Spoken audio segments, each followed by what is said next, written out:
Krishna studio চ্যানেলে আপনাকে স্বাগতম।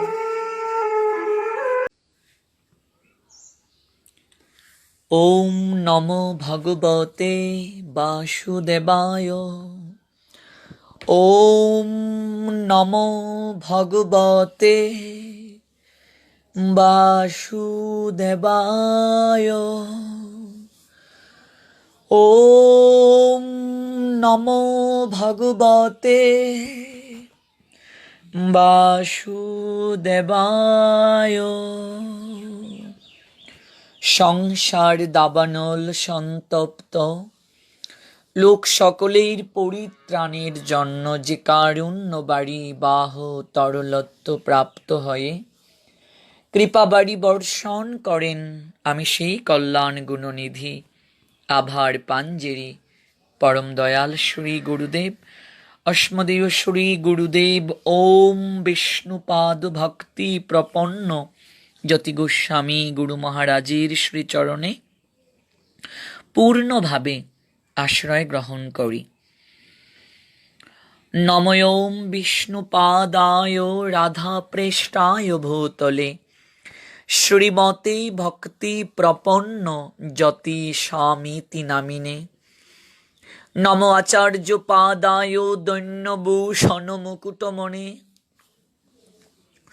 গুরু করুণামূর্তয়ে ক্ষমাদর্য শিরমণে। নমোম শ্রীমতে ভক্তি কুসুম শ্রমণায় বৈ বিষ্ণুপাদায় দেবায় কৃপাবদয়ে নমো নমঃ। শ্রী গৌরী করুণামূর্তিং কৃপা পূর্ণ কলে বরং শ্রী ভক্তি কুসুমং বন্দে রাধা কুঞ্জ নিবাসিনম। নমোম বিষ্ণুপাদায় কৃষ্ণপ্রেষ্টায় ভূতলে শ্রীমতে ভক্তি সিদ্ধান্ত সরস্বতী নামিনে। জয়তাং সুরতৌ পঙ্গুর্মম মন্দমতের গতি মৎসর্বস্ব পদম্বুজৌ শ্রীরাধা মদন মোহনৌ। কৃষ্ণায় বাসুদেবায় হরহে পরমাত্মনে প্রণত ক্লেশনাশায় শ্রী গোবিন্দায় নমো নমঃ। তপ্ত কাঞ্চন গৌরাঙ্গী রাধে বৃন্দাবনেশ্বরী বৃষভানুসুতে দেবী প্রণমামি হরিপ্রিয়ে। শ্রীরূপ শ্রী সনাতন ভট্ট রঘুনাথ শ্রীজীব গোপাল ভট্ট দাস রঘুনাথ। আমি এই ছয় গোসাইরি করি চরণ বন্দন, যাহা হতে বিঘ্ন নাশ অবিষ্ট পূরণ। জয় জয় শ্রী কৃষ্ণ চৈতন্য দয়াল প্রভু নিত্যানন্দ শ্রী অদ্বৈত গদাধর শ্রীবাসাদি শ্রী গৌর ভক্তবৃন্দ। হরে কৃষ্ণ কৃষ্ণ কৃষ্ণ হরে হরে, হরে রাম রাম রাম হরে হরে। হরে কৃষ্ণ কৃষ্ণ কৃষ্ণ হরে হরে, হরে রাম রাম রাম হরে হরে। হরে কৃষ্ণ কৃষ্ণ কৃষ্ণ হরে হরে, হরে রাম রাম রাম হরে হরে। কৃষ্ণময় শুভ সকাল। অনলাইনে কৃষ্ণ কথা শ্রবণকারী ভক্তবৃন্দ, এই মুহূর্তে যারা দেশ এবং দেশের বাহির থেকে কৃষ্ণ কথা আলাপন পরিবারে যুক্ত হয়েছেন, আপনাদের প্রত্যেকের রাতুল রাঙ্গাচরণে আমি অবাজন বৈষ্ণব জ্ঞানে ভক্তিপূর্ণ প্রণতি নিবেদন করছি। ভক্তবৃন্দ, গতকাল আমরা শ্রীমদ্ ভগবত গীতার প্রথম অধ্যায় অর্জুন বিষাদ যুগের 3টি শ্লোকের আঙ্গিকে শ্রবণ করেছিলাম।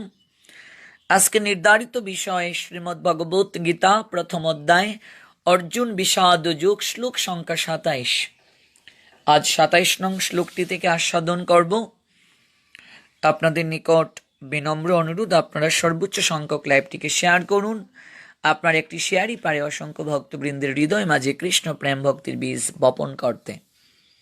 কাজেই লাইভ চলাকালীন সময়ে আপনারা বিভিন্ন শেয়ারের মাধ্যমে যদি বিভিন্ন গ্রুপে ছড়িয়ে দেন, তাহলে অসংখ্য ভক্তবৃন্দ এই লাইভটিতে অংশগ্রহণ করার সুযোগ পাবে। কাজে লাইভ চলাকালীন সময়ে আপনারা বিভিন্ন গ্রুপে শেয়ারের মাধ্যমে অনুষ্ঠানটিকে ছড়িয়ে দিন।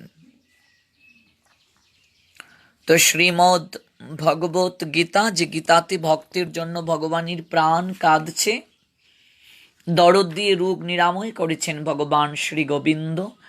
অপূর্ব মধুর কথা অর্জুন শুনেছেন মন প্রাণ দিয়ে, মুখে তার কোনো কথা নেই, কেবল দু একটা জিজ্ঞাসা ছাড়া। বিষাদগ্রস্ত রোগী 18 অধ্যায় শেষে অনুভব করলেন তিনি সম্পূর্ণ সুস্থ। এই জীবনের বিশাল কর্মক্ষেত্রে আমরা সবাই পীড়িত, বিষাদিত, ভবরোগগ্রস্ত। আমাদের জন্য একটাই ঔষধ, এই শ্রীমদ্ ভগবত গীতার দিব্য বাড়িতে স্নাত হওয়া। তাই এই অপ্রাকৃত কথামৃতে যিনি আমাদেরকে অবগাহিত করেছেন, সেই সর্বসাক্ষী, সর্ববিরাজমান, সর্বক্ষমতার অধিকারী পরমেশ্বর ভগবান শ্রীকৃষ্ণচন্দ্রের রাতুল রাঙ্গাচরণে পূর্ণভাবে আশ্রয়পূর্বক আজকের নির্ধারিত বিষয়টির উপর শুরু করব। হে সর্ববিরাজমান, সর্বক্ষমতার অধিকারী পরমেশ্বর ভগবান শ্রীকৃষ্ণ, তুমি তৃষ্ণার্তকে তৃপ্তি দান করো। গীতামৃত পান করিয়ে তুমি প্রত্যেকের হৃদয়কে প্রেমামৃতে স্নাত করেছ। তুমি এই অপ্রাকৃত জ্ঞানামৃতে অবগাহিত হওয়ার সুযোগ এবং সৌভাগ্য আমাদেরকে দান করো। এই প্রার্থনাই হোক প্রত্যেকের ভগবান শ্রী গোবিন্দের চরণে। চলুন নির্ধারিত বিষয়টির উপর দৃষ্টি নিক্ষেপ করা যাক। প্রথম অধ্যায় অর্জুন বিষাদ যোগের 27 নং শ্লোক। 27 নং শ্লোকে আমরা প্রথমে শ্লোকটির উপর একটু অবলোকন করব। গতকাল আমরা আস্বাদন করেছিলাম 24, 25 এবং 26 নং শ্লোক, যে শ্লোকগুলো সঞ্জয় বলেছিলেন। আজকের শ্লোকটিও সঞ্জয় উবাচ, সঞ্জয় বলছেন। শ্রীমদ্ ভগবত গীতায় 67টি শ্লোক আপনারা অবগত আছেন। ভগবানের 574টি শ্লোক, অর্জুনের 85টি শ্লোক, সঞ্জয়ের 40টি শ্লোক আর ধৃতরাষ্ট্রের 1টি শ্লোক। তো প্রথম অধ্যায়, যে অধ্যায়টি থেকে আমরা শুনছি প্রত্যেক দিন, প্রথম অধ্যায় অর্জুন বিষাদ যুগে মোট শ্লোক সংখ্যা 46টি। ভগবানের কোনো শ্লোক নেই। অর্জুনের 21টি শ্লোক, সঞ্জয়ের 24টি শ্লোক আর ধৃতরাষ্ট্রের 1টি শ্লোক। তো আজকের 27 নং শ্লোকটিও সঞ্জয় উবাচ। সঞ্জয় উবাচ তান সমীক্ষ শকুন্তেয় সর্বান বন্ধূন অবস্থিতান কৃপয়া পরয়াবিষ্ট বিষিদন ইদম অব্রবীত। তান সমীক্ষঃ। তান, তান শব্দটির অর্থ হচ্ছে সেই। তান সমীক্ষ। তো এটাকে যদি আমরা বাংলা ব্যাকরণে দিই, সমীক্ষ কি, ওটাকে ভাঙলে পাওয়া যায় কযুগ মূর্ধন্য স। সংস্কৃতে ক স মানে কযুগ মূর্ধন্য স, আর বাংলা ব্যাকরণে খ, সমীক্ষ। তো সমীক্ষ কথাটার অর্থ কি? সমীক্ষ শব্দটার অর্থ হচ্ছে দেখা কিংবা নিরীক্ষণ করা। তো বলা হয়েছে তান সমীক্ষ। তান মানে তাদের, সমীক্ষ অর্থাৎ দেখা, স শকুন্তেয়, স দ্বারা তিনিকে বোঝানো হয়েছে। কৌন্তেয় অর্জুনের একটা নাম। কেন অর্জুনকে কৌন্তেয় বলা হয়? কারণ তিনি কুন্তির পুত্র। অর্জুনের মায়ের নাম হচ্ছে কুন্তি, কুন্তির পুত্র, এই জন্য তাকে কৌন্তেয় বলা হয়। তান সমীক্ষ সকৌন্তেয় সর্বান বন্ধু নবস্থিতান। সর্বান, সর্বান কথাটির অর্থ হচ্ছে সব রকমের, বন্ধুন বন্ধুদের, অবস্থিতান অর্থাৎ অবস্থিত, কৃপয়া কৃপার দ্বারা, পরয়া, পরয়া শব্দটির অর্থ হচ্ছে অত্যন্ত, আবিষ্ট অভিভূত হয়ে, বিষিদন, বিষিদন দ্বারা বোঝানো হয়েছে দুঃখ করতে করতে, ইদম এভাবে, অব্রবীত, অব্রবীত শব্দটির অর্থ হচ্ছে বললেন। তান সমীক্ষ শকুন্তেয় সর্বান বন্ধুন অবস্থিতান কৃপয়া পরয়াবিষ্ট বিষিদন ইদম অব্রবীত। সঞ্জয় বললেন, যখন কুন্তিপুত্র অর্জুন সকল রকমের বন্ধু ও আত্মীয় স্বজনদের যুদ্ধক্ষেত্রে অবস্থিত দেখলেন, তখন তিনি অত্যন্ত কৃপাবিষ্ট ও বিষণ্ণ হয়ে বললেন। যখন ভগবান শ্রী গোবিন্দ উভয় পক্ষের কুরু সৈন্যদের মাঝখানে রথকে স্থাপন করলেন, স্থাপন করে বললেন, হে পার্থ, উভয় পক্ষের কুরু সৈন্যদেরকে তুমি দর্শন করো। এটা আমরা বিগত শ্লোকের মাধ্যমে জানতে পেরেছি। ভগবান বিগত শ্লোকে বলেছিলেন, হে পার্থ, তুমি উভয় পক্ষের কুরু সৈন্যদেরকে দর্শন করো। তো অর্জুন কি করলেন? উভয় পক্ষের কুরু সৈন্যদেরকে দর্শন করলেন। তিনি কাদেরকে দর্শন করলেন? উভয় পক্ষের কুরু সেনা দলের মধ্যে পিতৃব্য পিতামহ আচার্য মাতুল ভ্রাতা পুত্র পৌত্র শ্বশুর মিত্র শুভাকাঙ্ক্ষীদেরকে তিনি দর্শন করলেন। দর্শন করার পর তার হৃদয়ের অভিব্যক্তিটা কেমন, সঞ্জয় এই শ্লোকের মাধ্যমে ধৃতরাষ্ট্রকে জানাচ্ছেন। যখন কুন্তিপুত্র অর্জুন বন্ধু আত্মীয় স্বজন যুদ্ধক্ষেত্রে অভিলাষী হয়ে যারা এসেছেন তাদের সবাইকে নিরীক্ষণ করলেন, তখন তিনি অত্যন্ত কৃপাবিষ্ট ও বিষণ্ণ হয়ে বললেন। তিনি কৃপায় আবিষ্ট হয়ে গেলেন আর তিনি বিষণ্ণ হলেন। তো এটাকে যদি আমরা ব্যাখ্যা করি, শ্লোকের তাৎপর্যে যদি আমরা যাই, এখানে দেয়া আছে তান, তান সমীক্ষ শৌকৌন্তেয় সর্বান বন্ধুন অবস্থিতান। তো আমরা পূর্ব শ্লোক অনুসারে অর্জুন যাদেরকে দেখেছেন তারা ছাড়াও বাহুল্যিক, প্রপিতামহগণ দৃষ্টদ্যুম্ন, শিখণ্ডী, সুরত আদি, শ্যালকগণ, জয়দ্রথ আদি ভগিনী পতিগণ এবং আরো অনেক অনেক আত্মীয়গণকে উভয় পক্ষে তিনি দর্শন করলেন। বাহুল্যিকটাকে রাজা শান্তনুর এক ভাই, ছোট ভাই।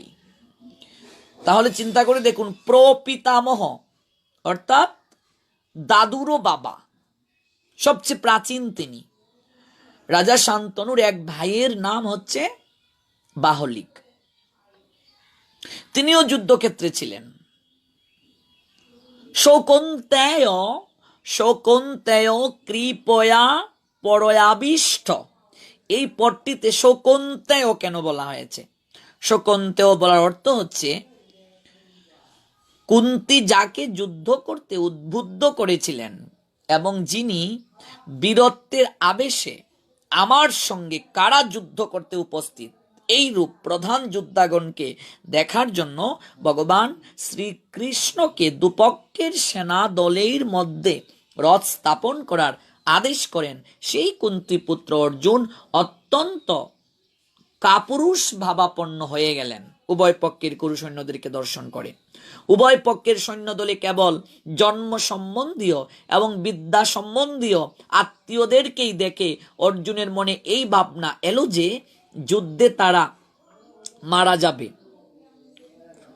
আর যাদের অপত্য স্নেহে তিনি লালিত হয়েছেন, পালিত হয়েছেন, তিনি কি করে তাদেরকে মারবেন? তাছাড়া কুলক্ষয় হবে, আত্মীয় স্বজন মৃত্যুমুখে পতিত হবে।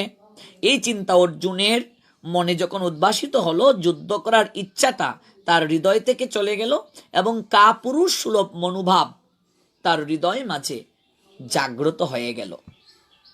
তো আমরা দেখতে পাই পূর্ববর্তী শ্লোকগুলো যারা পড়েছেন, অর্থাৎ অর্জুন বিষাদ যুগের 1 থেকে 26 নং শ্লোক পর্যন্ত যারা পড়েছেন, সেই জায়গায় দেখবেন অর্জুন অনেকটা দাম্ভিকতার পরিচয় প্রদান করেছেন প্রথম দিকে। হে অচ্যুত, উভয় পক্ষের কুরু সৈন্যদের মাঝখানে আমার রথকে স্থাপন করো, দেখি কে বা কারা আমার সঙ্গে যুদ্ধ করার অভিলাষী হয়ে এসেছে। এই বিশাল রণসমুদ্রমে আমাকে কাদের সঙ্গে যুদ্ধ করতে হবে? এই যে দেখুন, এখানে অর্জুনের একটু অহংকার প্রকাশিত হয়েছে কথার মাঝে, কারণ কথার মাঝেই তো হৃদয়ের ভাব ফুটে ওঠে। একটু অহংকার প্রকাশিত হয়েছে, কারণ অর্জুনের মতো বিশাল যোদ্ধা জগতের বুকে আর কেউ নেই। এই কথার মাঝে একটু অহংকার প্রকাশিত হয়েছে। হে অচ্যুত, উভয় পক্ষের কুরু সৈন্যদের মাঝখানে আমার রথকে স্থাপন করো, দেখি কে বা কারা আমার সঙ্গে যুদ্ধ করার অভিলাষী হয়ে এসেছে। এই বিশাল রণসমুদ্রমে আমাকে কাদের সঙ্গে যুদ্ধ করতে হবে? এই যে কথা, আমরা এটা কোন শ্লোকে খুঁজে পাই? এটা আমরা শ্রীমদ্ ভগবদ গীতা অর্জুন বিষাদ যুগের 21 এবং 22 নং শ্লোকে আমরা খুঁজে পাই। 21-22 নং শ্লোকে অর্জুন ভগবানকে এমন করে আদেশ করেছিলেন, কারণ তিনি বিশ্ববিখ্যাত যোদ্ধা, কখনো তার হাত থেকে গান্ডীব খসে পড়ে নাই। তাই তিনি 23 নং শ্লোকে আরেকটু এগিয়ে ভগবানকে বললেন, ধৃতরাষ্ট্রের দুর্বুদ্ধি সম্পন্ন পুত্রকে সন্তুষ্ট করার বাসনা করে যারা এখানে যুদ্ধ করতে এসেছেন, আমি তাদেরকে একটিবার দেখতে চাই। হে অচ্যুত, উভয় পক্ষের কুরু সৈন্যদের মাঝখানে আমার রথকে স্থাপন করো, দেখি কে বা কারা আমার সঙ্গে যুদ্ধ করার অভিলাষী হয়ে এসেছে। এই বিশাল রণসমুদ্রমে আমাকে কাদের সঙ্গে যুদ্ধ করতে হবে? এই যে দেখুন, অর্জুনের মাঝে অহংকার প্রকাশিত হয়েছে। অথচ ভগবান শ্রীকৃষ্ণ যখন উভয় পক্ষের কুরু সৈন্যদের মাঝখানে রথকে স্থাপন করে মাধুর্যমণ্ডিত ভাষায় অর্জুনকে বললেন, হে পার্থ, উভয় পক্ষের কুরু সৈন্যদের কে তুমি দর্শন করো। হে পার্থ, উভয় পক্ষের কুরু সৈন্যদেরকে তুমি দর্শন করো। আজ অর্জুন উভয় পক্ষের কুরু সৈন্যদেরকে দর্শন করে তিনি কি হয়ে গেলেন? তিনি বিষণ্ণ হয়ে গেলেন, কৃপায় আবিষ্ট হয়ে গেলেন, কাতর হয়ে গেলেন। কাতর হয়ে গেলেন কেন কাতর হলেন? তার কারণ হচ্ছে তিনি উভয় পক্ষের কুরু সৈন্যদেরকে দর্শন করে হৃদয় মাঝে অনুভূত করলেন, আমি কাদের সঙ্গে যুদ্ধ করতে এসেছি? ওরা সবাই তো আমার আত্মীয় স্বজন, যাদের অপত্য স্নেহে আমি লালিত হয়েছি, যাদের অপত্য স্নেহে আমি পালিত হয়েছি, আমি তাদের সঙ্গে যুদ্ধ করতে এসেছি। অর্জুনের মাঝে বিষাদ জাগ্রত হয়ে গেল। অর্জুন বিষাদিত হয়ে গেলেন, তিনি কিং কর্তব্য বিমূঢ় হয়ে গেলেন, কাতর হয়ে গেলেন। আর এই কাতর ভাবাপন্ন দিব্য দৃষ্টির মাধ্যমে সঞ্জয় দর্শন করে ধৃতরাষ্ট্রর নিকটে এই কথাগুলো বলছেন। ধৃতরাষ্ট্রকে সঞ্জয় বলছেন, যখন কুন্তিপুত্র অর্জুন সকল রকমের বন্ধু আত্মীয় স্বজনদের যুদ্ধক্ষেত্রে অবস্থিত দেখলেন, তখন তিনি অত্যন্ত কাতর এবং বিষণ্ণ হয়ে বললেন। কাতর এবং বিষণ্ণ হয়ে বললেন। এই কথাগুলো কে জানাচ্ছেন? এই কথাগুলো জানাচ্ছেন সঞ্জয়। কাকে জানাচ্ছেন? ধৃতরাষ্ট্রকে জানাচ্ছেন। When the son of Kunti Arjun saw all these different grades of friends and relatives, he became overwhelmed with compassion and spoke thus. কে বলছেন এই কথাটা? এই কথাটা বলছেন সঞ্জয়। কাকে বলছেন? ধৃতরাষ্ট্রকে বলছেন। When the son of Kunti Arjun saw all these different grades of intimate and relatives, he became overwhelmed with compassion and spoke thus. তিনি কৃপায় আবিষ্ট হয়ে গেলেন, তিনি কাতর হয়ে গেলেন, কাতর হয়ে বললেন। কি কথাগুলো বললেন এটা 28 নং, 29 নং, 30 নং শ্লোকে ব্যক্ত করা হয়েছে। এটা আমাদের আগামীকাল আলোচনার বিষয়। তো এখানে কৃপয়াবিষ্ট এই শব্দটা আমরা এই শ্লোকে দেখতে পাই। 27 নং শ্লোকের দ্বিতীয় লাইনটা যদি আপনি অনুসরণ করেন, কৃপয়া, কৃপয়া আবিষ্ট, কৃপয়া আবিষ্ট। কৃপয়া মানে কি? কৃপার দ্বারা। আবিষ্ট শব্দটির অর্থ হচ্ছে অভিভূত হয়ে। কৃপয়া পরয়া আবিষ্ট বিশিদন ইদম অব্রবীত। কৃপয়াবিষ্ট এই শব্দটি দ্বারা প্রমাণিত হলো কাপুরুষতা তার পূর্বে ছিল না। অর্জুনের হৃদয় মাঝে কাপুরুষতা পূর্বে ছিল না। যদি তার হৃদয় মাঝে পূর্বে কাপুরুষতা থাকতো তাহলে শ্রীমদ্ ভগবদ গীতা প্রথম অধ্যায় অর্জুন বিষাদ যুগ, এই অধ্যায়টির আমরা পূর্ববর্তী শ্লোকের দিকে যদি একটু দৃষ্টি দিই, 21 এবং 22 নং শ্লোক, সেই শ্লোকে অর্জুন যেভাবে ভগবান কৃষ্ণকে বলেছিলেন, হে অচ্যুত, তুমি উভয় পক্ষের সৈন্যদের মাঝখানে আমার রথ স্থাপন করো, যাতে আমি দেখতে পারি যুদ্ধ করার অভিলাষী হয়ে কারা এখানে এসেছে। এই মহাসংগ্রামে আমাকে কাদের সঙ্গে লড়তে হবে, এই কথার দ্বারা কিন্তু তার কাপুরুষতা উদ্ভাসিত হয় নাই, বরং তার মাঝে ক্ষত্রিয় ভাব এবং একটু অহংকার প্রকাশিত হয়েছে। 21 এবং 22 নং শ্লোক। Arjun said, O infallible one, please draw my chariot between two armies so that I may see those present here who desire to fight and with whom I must contend in its great realm arms. এই কথার মাধ্যমে কিন্তু অর্জুনের কাপুরুষতা প্রমাণিত হয় নাই। তাহলে হঠাৎ করে 27 নং শ্লোকে এসে তার মাঝে আমরা কাপুরুষতা খুঁজে পেলাম। তিনি কৃপায় আবিষ্ট হয়ে গেলেন, তিনি বিষণ্ণ হয়ে গেলেন, তিনি কাতর হয়ে গেলেন।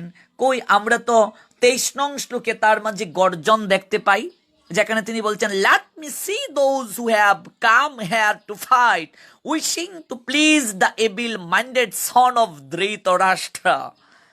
23 নং শ্লোকটা যারা পড়েছেন কি সুন্দর তিনি বলছেন, let me see those who have come here to fight, wishing to please the evil-minded son of Dhritarashtra.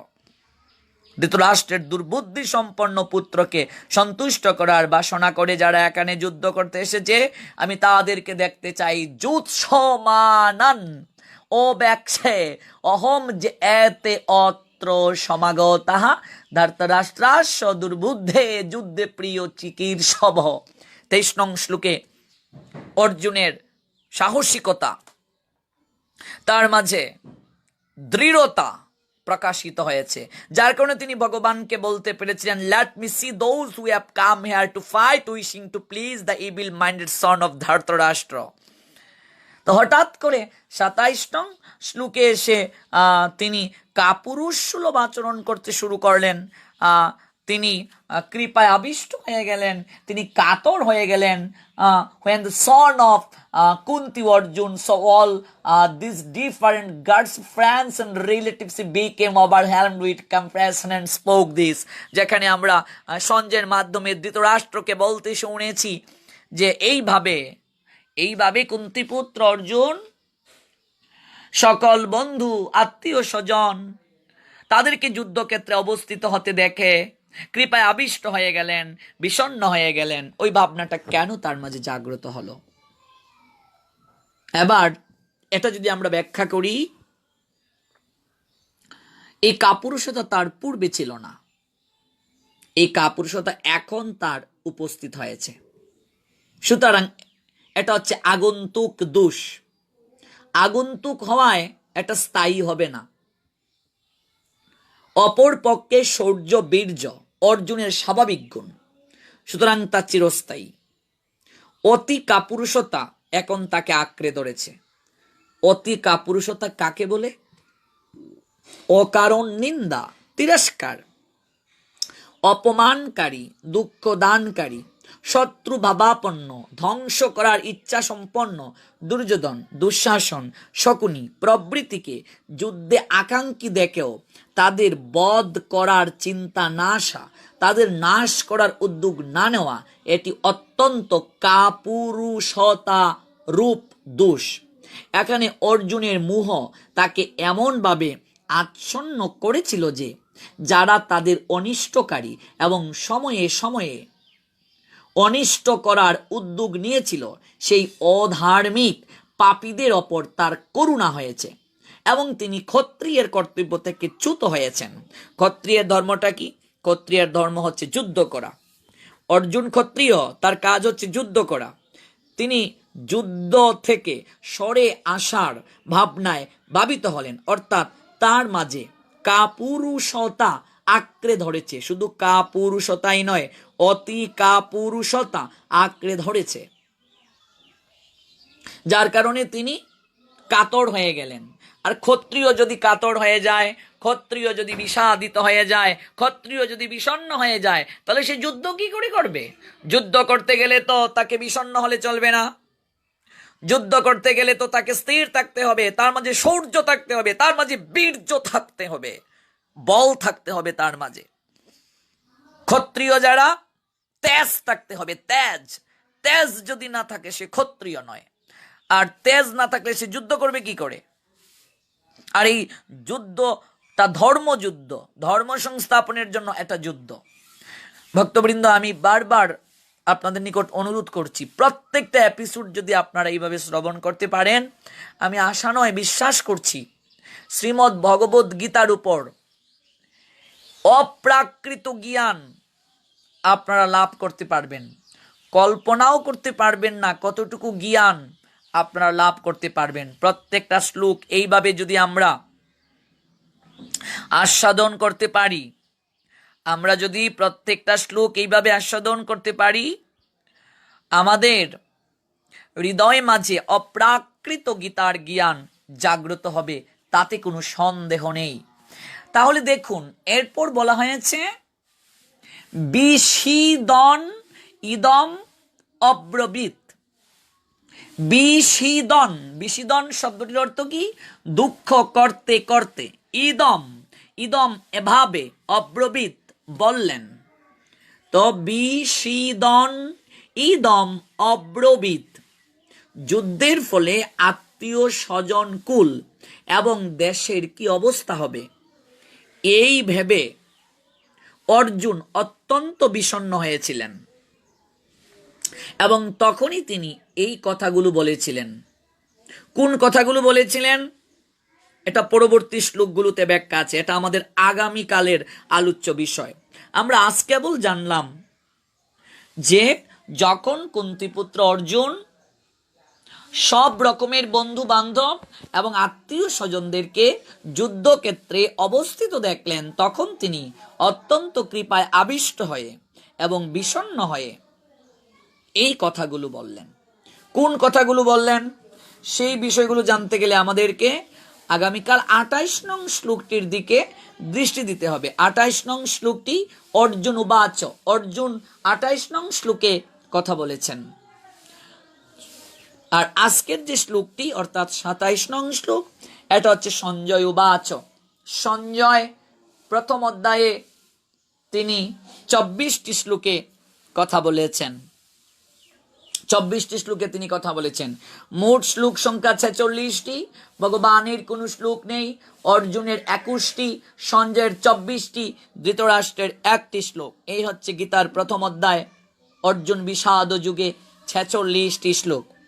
এই শ্লোকটি সম্পর্কে যদি কারো কোনো প্রশ্ন থেকে থাকে কিংবা বুঝতে যদি কোনো ধরনের সমস্যা হয়ে থাকে, আপনারা কমেন্ট করতে পারেন। আমি সবার অবগতির জ্ঞাতার্থে আবার বলছি, একটু লক্ষ্য করুন, যাদের পাশে গীতা আছে নিশ্চয়ই একটু গীতাকে অনুসরণ করতে পারেন, আর যাদের নেই তারা পরবর্তীতে একটু দেখে নেবেন। তান সমীক্ষ শকুন্তেয় সর্বান বন্ধু নবস্থিতান কৃপয়া পরয়াবিষ্ট বিষিদনিদমব্রবীত। তান শব্দটির অর্থ হচ্ছে তাদের, সমীক্ষ অর্থ হচ্ছে দেখে, স মানে তিনি, কৌন্তেয় কৌন্তেয় মানে হচ্ছে কুন্তি পুত্র, সর্বান সর্বান অর্থ হচ্ছে সব রকমের, পরয়া পরয়া অর্থ অত্যন্ত, অবস্থিতান অবস্থিত, কৃপয়া কৃপার দ্বারা, আবিষ্ট আবিষ্ট অর্থ হচ্ছে অভিভূত হওয়া, বিষিদন বিষিদন অর্থ হচ্ছে দুঃখ করতে করতে, ইদম ইদম অর্থ এভাবে, অব্রবীত অব্রবীত অর্থ বললেন। তো তার অনুবাদ কি দাঁড়ায়? সঞ্জয় বললেন, যখন কুন্তিপুত্র অর্জুন সকল রকমের বন্ধু ও আত্মীয় স্বজনদের যুদ্ধক্ষেত্রে অবস্থিত হতে দেখলেন, তখন তিনি অত্যন্ত কৃপাবিষ্ট ও বিষণ্ণ হয়ে বললেন। কি বললেন সেটা আমরা আগামীকাল শ্রবণ করব। শ্রীমদ্ ভগবত গীতা আমাদেরকে নিত্য নিত্য হৃদয় মাঝে জ্ঞান প্রদান করে থাকে, নিত্য জ্ঞান প্রদান করে থাকে। এই জন্য আমরা যদি প্রত্যেক দিন শ্রীমদ্ ভগবত গীতা পাঠ করি, হৃদয় মাঝে আপনা থেকেই বুদ্ধি জাগ্রত হবে। সর্ব উপনিষদ গাবদুগ্ধা গোপাল নন্দন পার্থ বৎস সুধীর বুক্তা দুগ্ধং গীতা অমৃতং মহৎ। গীতা অমৃত দুহন করবেন, গীতামৃত যে দুহন করবেন, গাবি কোথায়? গাভীর কি অভাব?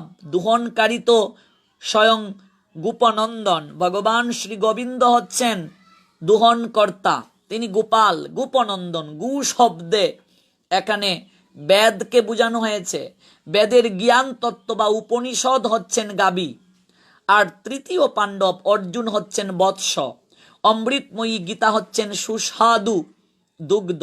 এই অপ্রাকৃত বস্তুর ভোক্তা হচ্ছেন জগতের সুধীবর্গ, যারা শ্রবণ করছেন তারা। এই মধুর দৃষ্টান্ত দ্বারা আমাদেরকে ব্যাসদেব বুঝিয়েছেন যে গীতা হচ্ছে বেদের সার, গীতা হচ্ছে উপনিষদের নির্যাস। উপসর্গে উপসর্গে নিপূর্বক সদ ধাতু হতে উপনিষদ, নিকটে বিষণ্ণ হয়ে কাছে উপবেশন করে যে জ্ঞান লাভ করে শিষ্য গুরুর নিকট, ভক্ত ভগবানের নিকট, তাই হচ্ছে উপনিষদ। এই ভূতপত্তিতে গীতাই প্রকৃষ্ট উপনিষদ, সকল শ্রুতির সার তত্ত্ব গীত উপনিষদ। শ্রী ভগবান কর্তৃক গীত হয়েছে বলে এর নাম শ্রীমদ্ ভগবত গীত উপনিষদ। গীতামৃত পান করে ভগবান শ্রীকৃষ্ণ কেবল অর্জুনকেই শান্তি দান করেননি, জগৎ জীবের পরম কল্যাণময় পথের দিশারি হয়ে ভগবান শ্রীকৃষ্ণ জগৎগুরু হয়েছেন।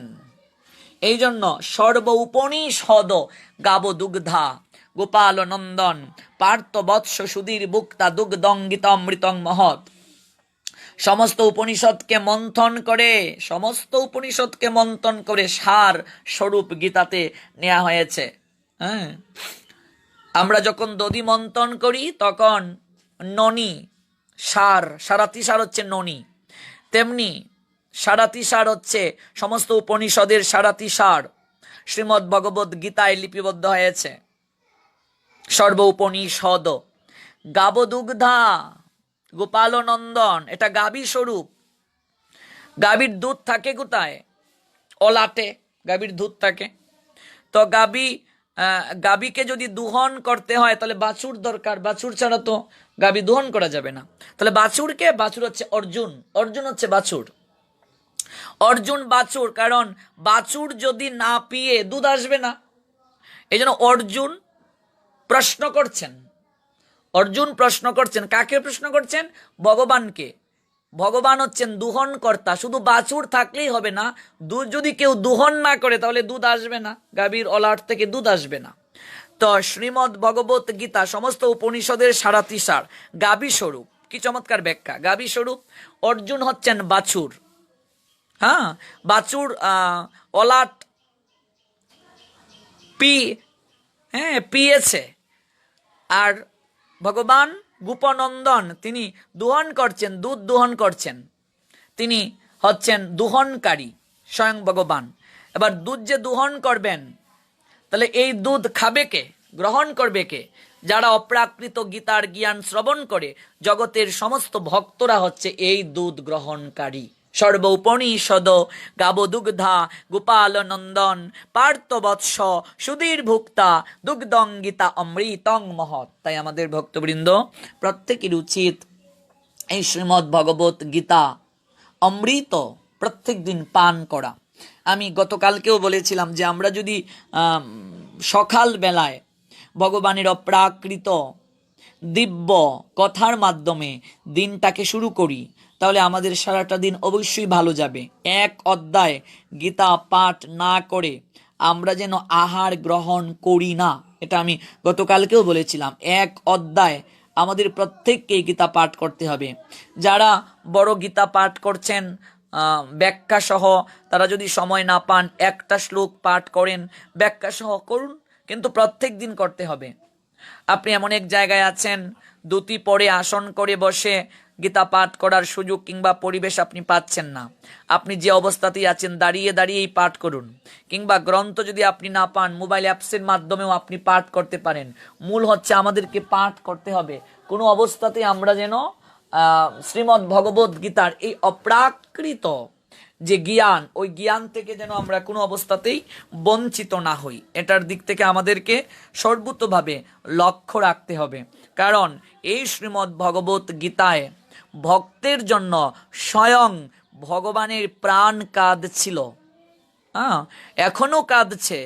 অর্জুনের বিষাদ, মহান্ধতা, কিংকর্তব্য বিমূঢ়তা দর্শন করে ভগবান তাকে উত্তরণের প্রয়াসই করেছিলেন, রাস্তা দেখিয়ে দিয়েছিলেন। অর্জুন একটা প্রতীক, আমরা সবাই অর্জুন, আমরা সবাই সংসার নামক কুরুক্ষেত্রে বিষাদিত ভবডুকগ্রস্ত, আমরা পথ হারা, আমরাও পথ খুঁজে পাবো আমরা যদি শ্রীমদ্ ভগবত গীতার আদর্শে নিজের জীবনকে পরিচালিত করি। দেখুন, কুরুক্ষেত্রের যুদ্ধে গীতার জ্ঞান দান করা হলো, কুরুক্ষেত্রের যুদ্ধের মাঝেই গীতার জ্ঞান দান করা হয়েছে। এই সংসারটাও একটা কুরুক্ষেত্র।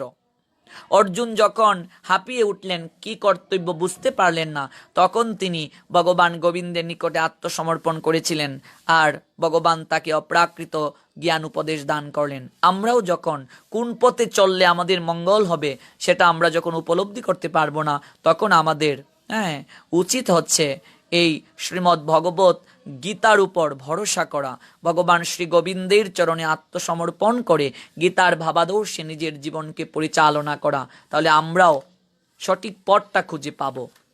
শ্রীমদ্ ভগবত গীতায় কর্মের কথা, জ্ঞানের কথা, ভক্তির কথা, সমস্ত কথা বলা হয়েছে। মনুষ্য জীবনের এমন কোনো প্রশ্ন নেই যে প্রশ্নের উত্তর গীতায় নেই। এই জন্য আমি আপনাদের নিকটে অনুরোধ করে বলছি, আপনারা অবশ্যই গীতা পাঠ করবেন। গীতা পাঠ করবেন, আর শুধু পাঠ করলেই হবে না, শ্রবণ করলেই হবে না, নিজের জীবনে সেটা আচরণে আনতে হবে। ডাক্তারের ব্যবস্থাপত্র শুনলে কি রুগীর কাজ হবে? যদি ব্যবস্থাপত্র অনুযায়ী রুগী যদি ঔষধ সেবন না করে, তাহলে কি কাজ হবে? ডাক্তারের ব্যবস্থাপত্র মানে প্রেসক্রিপশন অনুযায়ী রুগীকে ঔষধ সেবন করতে হবে। রুগী ঔষধ সেবন করলেই তার রোগ দূরীভূত হবে। সে যদি ঔষধ সেবন না করে, তার কখনো রোগ দূর হবে না। তেমনি আমরা কেবল গীতা শ্রবণ করব, তার মাঝে নিজেকে সীমাবদ্ধ রাখবো না। শ্রবণের সঙ্গে সঙ্গে আমরা নিজের জীবনে আচরণে আনারও চেষ্টা করব। গীতার 18টা অধ্যায়, 18টা সিঁড়ির ন্যায় বিষাদ হতে মুখে উত্তীর্ণ হওয়ার জন্যই এই প্রয়াস। আমরা যদি বিষাদ থেকে মুখে উত্তীর্ণ হতে পারি, তবেই গীতা মায়ের শান্তিময় ক্রুড়ে আমরা পৌঁছতে পারবো। মৃত্যুর পর মুক্তি লাভ গীতার লক্ষ্য নহে। গীতার মূল লক্ষ্য হচ্ছে এই জীবনেই মুখ্যের অবস্থা লাভ। এই জীবনে যিনি মুক্তি পেয়েছেন, পরলোকে তিনি তো মুক্তি পাবেনই। গতকাল এই কথাটা বলেছিলাম যে অনেকে মৃত্যুর পরে মরা দেহের মাঝে গীতা দেয়, জীবন দশায় তিলক কাটে না, গীতা পড়ে না, হরিকথা শ্রবণ করে না, জীবন দশায় ধুতি পড়ে না, মরার পরে ওই মরা বেটাকে কি করে তিলক পরিয়ে দেয়, বৈষ্ণব বেশে সাজায়, ধুতি পড়ায়, মরা বেটার বুকের মাঝে গীতা দেয়। জীবন দশায় হরিনাম করল না, নাম সংকীর্তনের আসরে গেল না, সাধু সঙ্গে গেল না, কৃষ্ণ কথা শ্রবণ করল না, মরার পরে মরা বেটাকে ঢাক ঢুল খুল করতাল বাজিয়ে হরিনামের মহড়া করে শ্মশানে নিয়ে যায়। আচ্ছা বলুন তো, মরা বেটাকে আপনি যতই হরিনাম শোনান, মরার কানে কি হরিনাম যাবে? বাবার কুলে করে ছেলে যাচ্ছে, বাবার ছেলে রাস্তা দিয়ে যাচ্ছে, তো ছেলে প্রশ্ন করলো বাবাকে, আচ্ছা বাবা, ওরা সবাই কি করছে? বাবা দেখলেন একটা মৃত লাশকে, একটা মৃতদেহকে দুলনায় চড়িয়ে স্কন্দে চাপিয়ে হরিনাম করে করে শ্মশানে নিয়ে যাচ্ছে লোকেরা।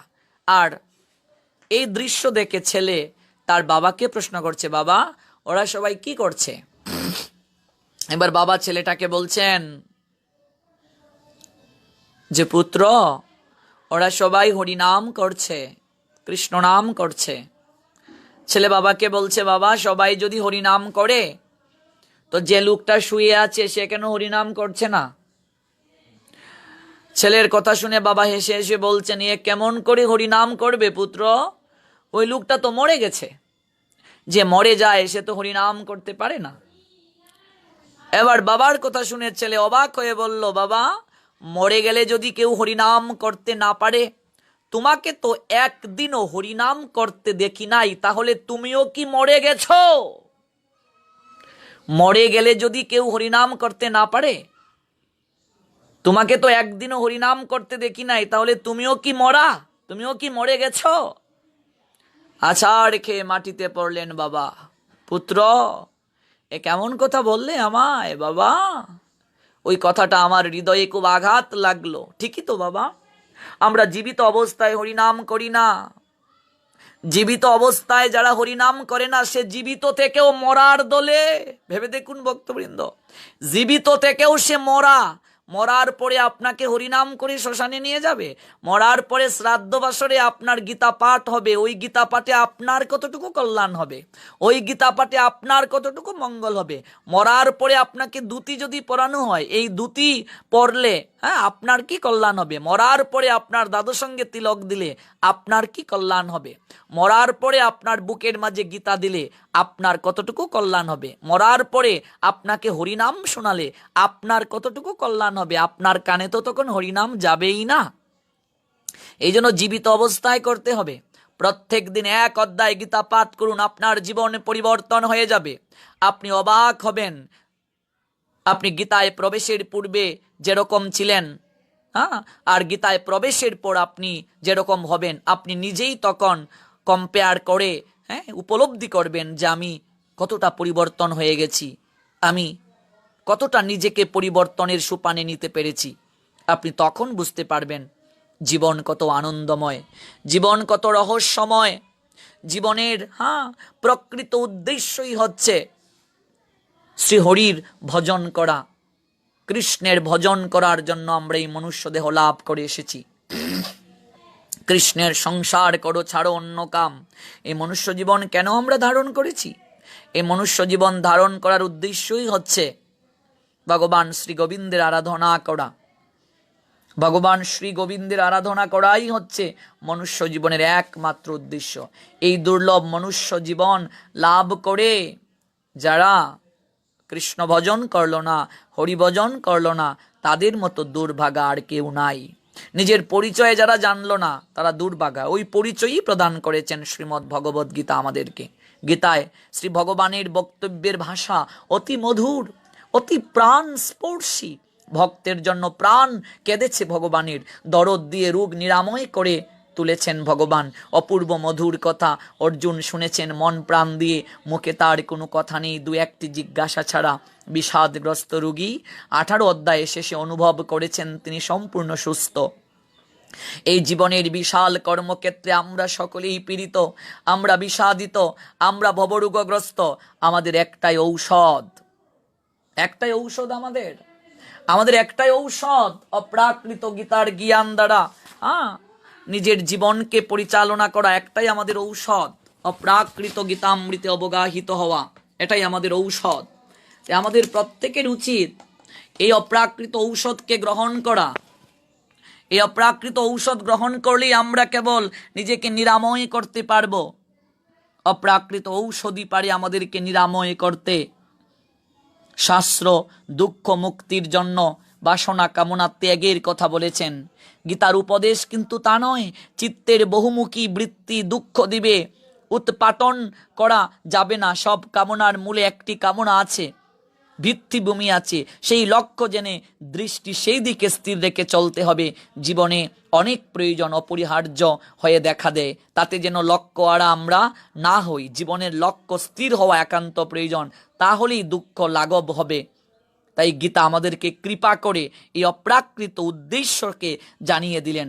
যাকে পেলে জগতে অন্য কিছু লাভ শ্রেষ্ঠ বলে মনে হয় না, যাকে পেলে জীবনে গুরুতর দুঃখ আসলেও বিন্দু মাত্র মানুষ বিচলিত হয় না, সেই শ্রী ভগবান লাভই জীবনের যথার্থ লক্ষ্য। সেই আমাদের সাধ্য বস্তু, তার দিকে লক্ষ্য স্থির রেখে আমাদের চলতে হবে জীবন পথে। লক্ষ্য স্থির থাকে না, কেন থাকে না? অহংকার যখন হৃদয়ে মাঝে আসে, তখন আমরা লক্ষ্য থেকে বিস্মৃত হয়ে যাই। গুলমাল পাকিয়ে দেয় আমাদের হৃদয়ে মাঝে। রজ তমগুণ বর্ধিত হলে মানুষ অহংকারী হয়ে যায়, ক্রোধী হয়ে যায়। অনেক ক্ষেত্রে দেখা যায় অন্যায় কর্ম হতে বিরত হওয়ার চেষ্টা করেও মানুষ তা পারে না। অর্জুন সেই প্রশ্নই গীতাতে করেছিলেন, ভগবান চমৎকারভাবে সেই প্রশ্নের উত্তর প্রদান করেছেন। ধীরে ধীরে আমরা সব জানব। আর এমন করে যদি আমরা প্রত্যেক দিন গীতার ক্লাসে অ্যাটেন্ড করি এবং একটা শ্লোকের আঙ্গিকে শ্রবণ করি, আমাদের হৃদয়ে মাঝে অপ্রাকৃত জ্ঞান জাগ্রত হবে, তাতে কোনো সন্দেহ নেই। ভক্তবৃন্দ, আজকের যে শ্লোক, শ্রীমদ্ ভগবদ গীতা প্রথম অধ্যায় অর্জুন বিষাদ যুগ 27 নং শ্লোক, এই শ্লোক আপনারা ঠিক মতো বুঝতে পেরেছেন কি? কমেন্টের মাধ্যমে অবশ্যই জানাবেন। এই শ্লোকের আঙ্গিকে কোনো প্রশ্ন আছে কি? যদি প্রশ্ন থেকে থাকে অনুগ্রহ করে কমেন্টের মাধ্যমে সেটা জানাবেন। এখন প্রশ্ন উত্তর পর্ব, 30 মিনিট সময়, তারপর বিশ্রামের পথে যাব। দেখি কে কে আছেন এই কৃষ্ণময় শুভ সকালে। শ্রীমদ্ ভগবত গীতা প্রথম অধ্যায় অর্জুন বিষাদ যুগ 27 নং শ্লোকের আজকের এপিসোডে সুবর্ণা রায় আছেন যুক্ত। হরি বল। শম্পা চক্রবর্তী সিলেট থেকে যুক্ত হয়েছেন। জয় গীতা। প্রত্যেকের নিকটে অনুরোধ, আপনি যেখান থেকে যুক্ত হবেন অনুগ্রহ করে জেলার নামটি উল্লেখ করবেন, তাহলে সহজে বুঝতে পারবো কোন কোন জেলার ভক্তবৃন্দ যুক্ত আছেন, এবং একটা পরিচয় হবে, আন্তরিকতা হবে। আমরা সেই জেলায় যখন যাব তখন আপনার সঙ্গে দেখা করার একটা আগ্রহ থাকবে। যে জেলাতেই যাব একটা ধারণা থাকবে এই জেলাতে কৃষ্ণকথা আলাপন পরিবারের ভক্তবৃন্দ আছেন। কাজে অনুগ্রহ করে আপনি যেখান থেকে যুক্ত হবেন জেলার নামটি উল্লেখ করবেন। গৌতম গোস্বামী যুক্ত হয়েছেন আমাদের সঙ্গে ব্রাহ্মণবাড়িয়া জেলার নাসিরনগর উপজেলা থেকে। পিয়াস সূত্রধর ব্রাহ্মণবাড়িয়া জেলার বিজয়নগর উপজেলা থেকে আমাদের সঙ্গে যুক্ত হয়েছেন। বিরাট পল্টু বিশ্বাস আমাদের সঙ্গে আছেন। রাজীব দেব যুক্ত আছেন। সুবর্ণা রায় ঢাকা থেকে যুক্ত আছেন আমাদের সঙ্গে। রিয়া ঘোষ হরিবল। অনামিকা রায় হবিগঞ্জ জেলার মাধবপুর উপজেলা থেকে যুক্ত হয়েছেন। সনৎ কুমার প্রভুজি আমাদের সঙ্গে যুক্ত হয়েছেন। গৌরীয় মঠের ব্রহ্মচারী মহাত্মন প্রভুজি, আপনাকে কৃতজ্ঞতা জ্ঞাপন করছি, দণ্ডবোধ প্রণাম নিবেদন করছি। উনি নড়াইল জেলার বর্দিয়া গৌরীয় মঠ থেকে যুক্ত হয়েছেন। আপনি যুক্ত হওয়ার কারণে এই কৃষ্ণকথা আলাপন পরিবারের শ্রীবর্ধিত হলো। আপনি আমাকে আশীর্বাদ করবেন জ্যেষ্ঠ। সেবা ভৌমিক আমাদের সঙ্গে আছেন। হরিবল। বিষ্ণুপ্রিয়া আমাদের সঙ্গে আছেন। হরিবল। বৃন্দা দেবী দাসী হরে কৃষ্ণ। অমৃত দাস হরে কৃষ্ণ। সরকার পলাশ আছেন। হরিবল।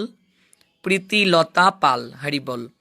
সৌরভ মালাকার, সত্যি প্রভু আমি গীতা পড়ার আগে এমন ছিলাম না, অনেক দুষ্ট ছিলাম, এখন সাধু সঙ্গ করার অনেক ইচ্ছে হৃদয় মাঝে জাগ্রত হয়েছে। অসংখ্য ধন্যবাদ সৌরভ মালাকার প্রভুজি। আপনি কোথা থেকে যুক্ত হয়েছেন অবশ্যই জেলা নামটা উল্লেখ করবেন। আকাশ চন্দ্র আছেন আমাদের সঙ্গে। হরে কৃষ্ণ। সঞ্জয় রায়, দণ্ডবোধ প্রণাম সঞ্জয় প্রভুজি। রাজেশ কুমার দাস, হরে কৃষ্ণ। মানিক দাস, হরে কৃষ্ণ। যুক্ত আছেন অনিকেত কুন্ডু, দণ্ডবোধ জানিয়েছেন, আপনাকেও দণ্ডবোধ প্রণাম। রিপন তালুকদার যুক্ত হয়েছেন, জয় গীতা। পার্না রায় যুক্ত হয়েছেন আমাদের সঙ্গে, হরি বল।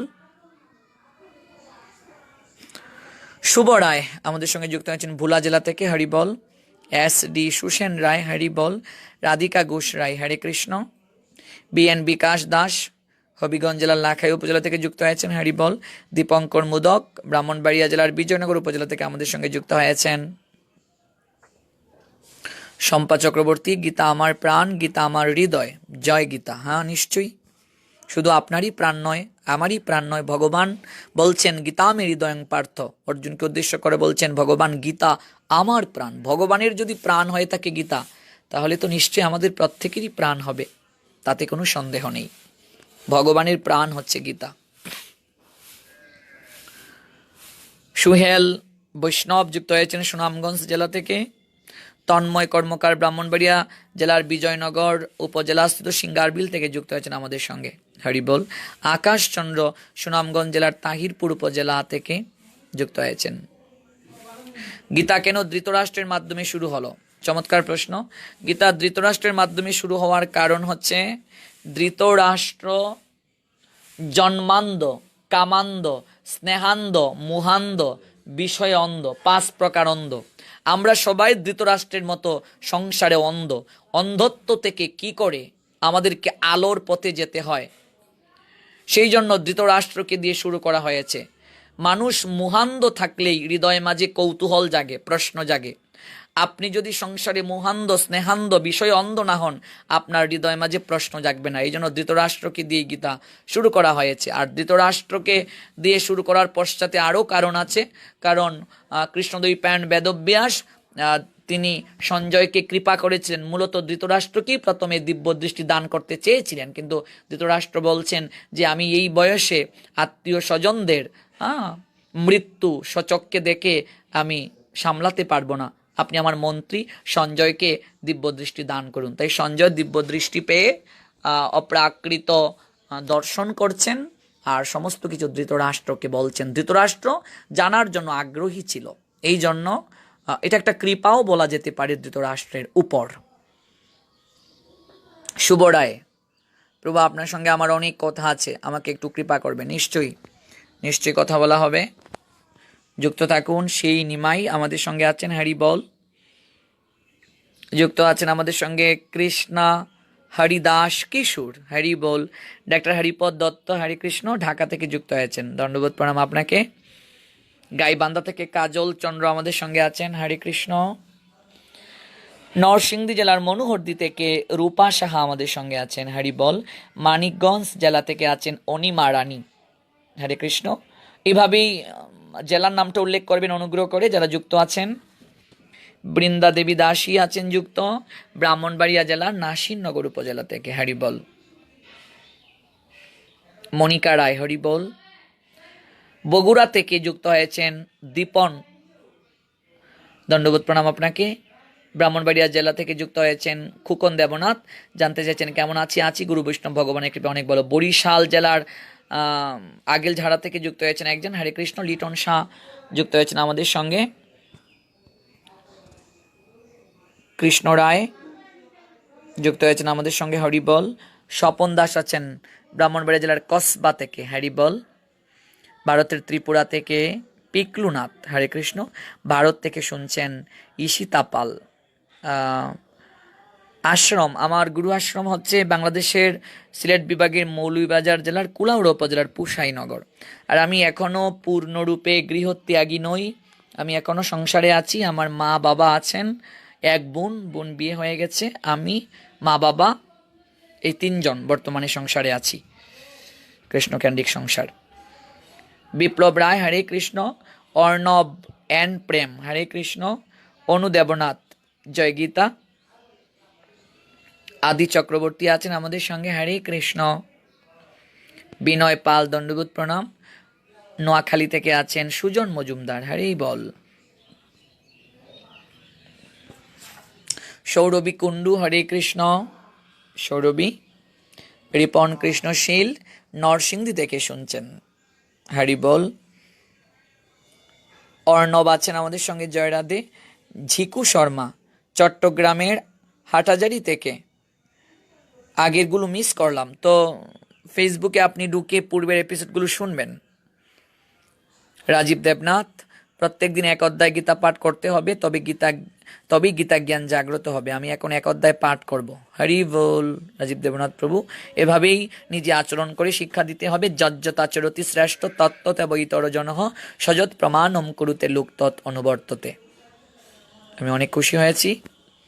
আমাদের প্রত্যেকেরই এক অধ্যায় গীতা পাঠ করা উচিত। প্রীতিলতা বলছেন, আমি প্রথম থেকে ছিলাম, কিন্তু যেটুকু শ্রবণ করেছি অসাধারণ লেগেছে, খুলনা থেকে। হরি বল, খুব ভালো। ত্রিপুরা থেকে আছেন অমৃত লাল দাস, বাহ, জয় গীতা। প্রণিপাত জানিয়েছেন শম্পা চক্রবর্তী, আপনাকেও প্রণিপাত। দীপন স্কাই, গীতা পড়ার কোন নিয়ম আছে কি? আপনি যখন কোনো জায়গায় প্রবচন করতে যাবেন তখন কিছু নিয়ম আছে, আর এখন যেহেতু আপনি জানার জন্য পড়ছেন, আপনি ওম নমো ভগবতে বাসুদেবায় 3 বার বলেই গীতা পাঠ শুরু করতে পারেন। এই ক্ষেত্রে কোনো বাধা ধরার নিয়ম নেই, আপনি শুরু করুন। আকাশ পাল, সত্যি প্রভু, যতই কথা শুনি মুগ্ধ হই, আজ আসছি দেখা করার জন্য। নিশ্চয়ই আপনি আসুন। রাজেশ কুমার দাস আছেন আমাদের সঙ্গে, হরি বল।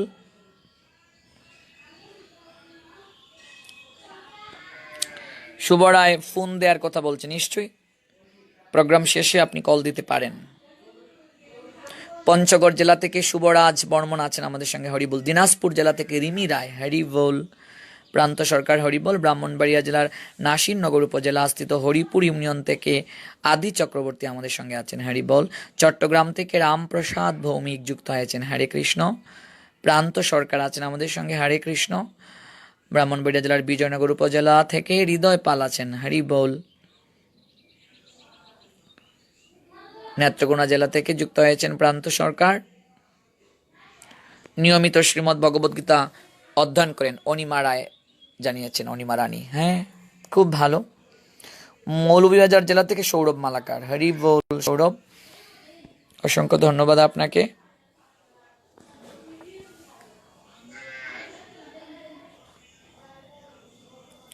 মৌলভীবাজার জেলার কুলাউড়া উপজেলা থেকে বিপুল কৃষ্ণ দাস যুক্ত হয়েছেন, হরি বল। রাধে রাধে। দিনাজপুর জেলা থেকে আছেন আমাদের সঙ্গে কৃষ্ণ রায়, হরিবল। ঢাকা থেকে মিটুন হাওলাদার, হরিবল। সাতক্ষীরা জেলা থেকে আছেন আমাদের সঙ্গে ডিআর সত্যপাল। ঢাকা থেকে আছেন সুমন বর্মন, হরিবল। লালমনিরহাট জেলা থেকে যুক্ত হয়েছেন ললিত কুমার রায়, হরিবল। বিজে বাবুল বলছেন, হরে কৃষ্ণ প্রভু, আমি প্রতিদিন সকালে উঠে স্নান করে গীতা পড়ি। আমি গীতা অনেক কম বুঝি, আমি আপনাকে শিক্ষা গুরু করতে চাই, যদি আপনি কৃপা করেন। কিশোরগঞ্জ জেলার অষ্টগ্রাম থেকে যুক্ত হয়েছে, নিশ্চয় আমি আমার যতটুকু সাধ্য আমি আপনাকে শিখিয়ে দেব, গাইড করব। বিজি বাবুল প্রভুজি, আপনি আপনার নাম্বারটা দিন, আমি যোগাযোগ করব প্রোগ্রাম শেষে আপনার সঙ্গে। যারা অনেক কিছু জানতে চান আমার কাছ থেকে, যারা আমাকে গার্ডিয়ান কিংবা শিক্ষাগুরু ভেবে ভজন করছেন, আমি অবশ্যই আপনাদেরকে সময় দেব।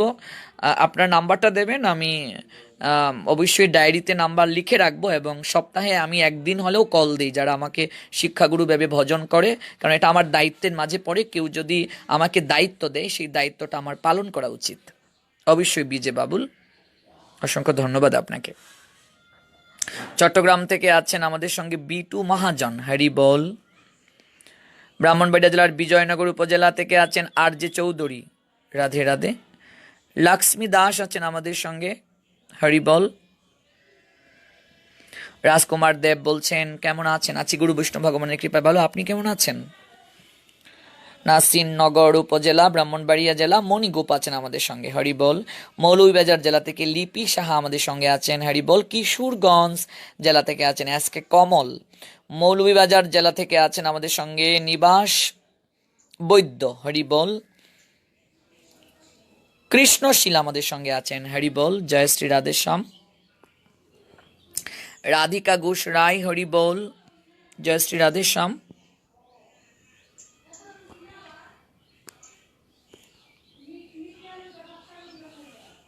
দুবাই থেকে আছেন সুমন, চট্টগ্রাম থেকে আছেন স্বর্ণালী রায়, বিধান বিশ্বাস। প্রভু আমি বরিশাল আগৈল ঝাড়া থেকে বলছি, আপনার ফোন নাম্বারটা দেয়া যাবে? নিশ্চয়ই, আমার প্রোগ্রামে একটা নাম্বার দেয়া আছে, আপনি একটু ওই এপিসোডে, বিগত এপিসোডগুলো একটু ফলো করেন, সেখানে নাম্বার দেয়া আছে। তাছাড়া আমি এখানে দিয়ে দিচ্ছি আপনাকে নাম্বারটা, আপনি এই নাম্বারে কমিউনিকেট করলে অবশ্যই পাবেন। আমি নাম্বারটা দিয়ে দিচ্ছি, একটু লাইনে থাকুন, নাম্বারটা দিয়ে দিচ্ছি।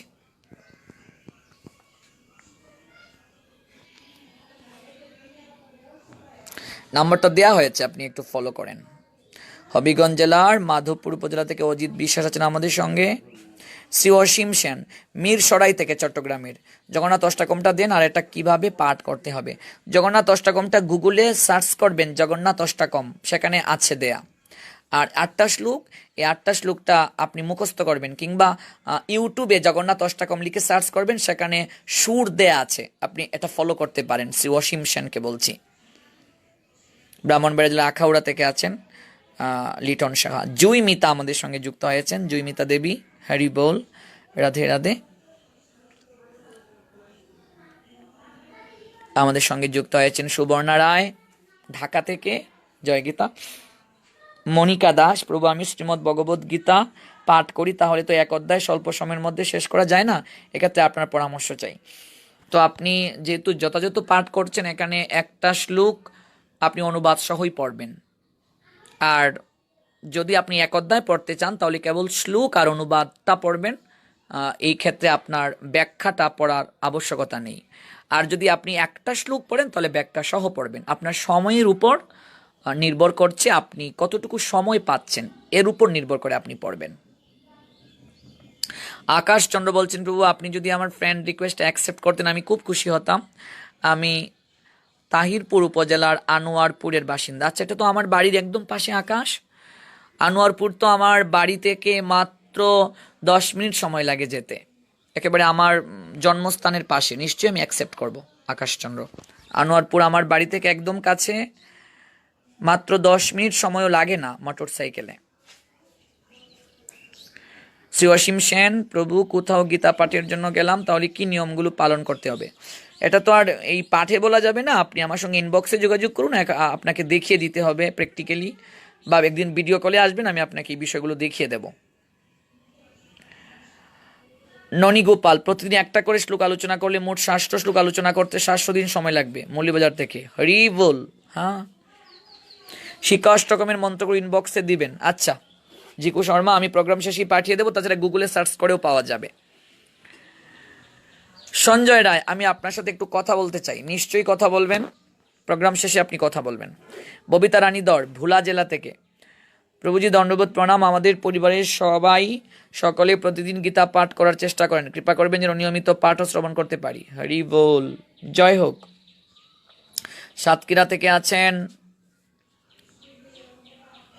রিয়ার সত্যপাল, সিলেট থেকে আছেন মনিকা রায়, ব্রাহ্মণবাড়িয়া জেলার সরাইল উপজেলার মলাইশ থেকে বিশ্বজিৎ দাস আছেন আমাদের সঙ্গে, ঢাকার মগবাজার থেকে স্বপন কুমার হালদার আছেন আমাদের সঙ্গে। হরিবল। বিষ্ণুপ্রিয়া, আমি ইস্কনের গীতা পড়ি, আপনি যেই গীতা অধ্যয়ন করেন সেই গীতাটি সংগ্রহ করবো। প্রভু যখন গীতা পড়ি তখন মুখ বন্ধের কিছু মন্ত্র রয়েছে, সেগুলো পড়ে শুরু করি, এটার কি কোনো প্রয়োজন আছে? এটা পড়তে পারেন, কোনো সমস্যা নেই, আর না পড়েও আপনি শুরু করতে পারেন। ওম নম ভগবতে বাসুদেবেও 3 বার বলে শুরু করতে পারেন। কিশোরগঞ্জ থেকে সুজন বিশ্বাস আমাদের সঙ্গে আছেন। প্রভুজি আমি আপনার দর্শন পেতে পারি কাল, যদি কৃপা করে বলেন, অনেক মিস করছি, আপনি বললে আমি কাল আসবো। এটা আমি পরে ইনবক্সে জানিয়ে দেব। সুবর্ণা রায়, প্রতিদিন গীতা অধ্যয়ন করি। বাহ, খুব ভালো।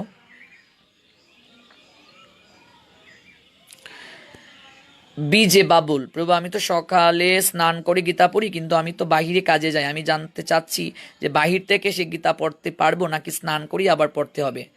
দেখুন, আপনি স্নান করে যদি গীতাটা পড়ে কাজে যেতে পারেন তাহলে ভালো। ভগবানের আপনি বাণীটা শ্রবণ করে আপনি কাজে গেলেন, ভগবান আপনাকে সারাটা দিন ভালো রাখবেন। আর একেবারে স্নান করেই যে গীতা পড়তে হবে এমন কোনো কথা নেই। আপনি যদি ঘুমানো অবস্থায় থাকেন, শুয়ে শুয়ে আপনি গীতা পড়তে পারেন, পড়ার টেবিলে গীতাকে রাখতে পারেন, কারণ গীতাকে ঠাকুর করে কেবল লাল শালু আর রুমাল দিয়ে বেদে রাখার মাঝে গীতার সম্মান বা শ্রদ্ধা নিহিত নয়। আপনি শুয়ে শুয়েও আপনি গীতা পড়তে পারেন, পড়ার টেবিলে বসেও গীতা পড়তে পারেন, দাঁড়িয়ে দাঁড়িয়েও গীতা পড়তে পারেন। আপনি যখনই সময় পাবেন তখনই আপনি গীতা অধ্যয়ন করবেন। প্রীতিলতা পাল, প্রভু আমার এসএসসি পরীক্ষার পরে 1 থেকে 2 ঘন্টা গীতা পাঠ করতাম, কিন্তু এখন আর এতটা সময় পাঠ করতে পারি না।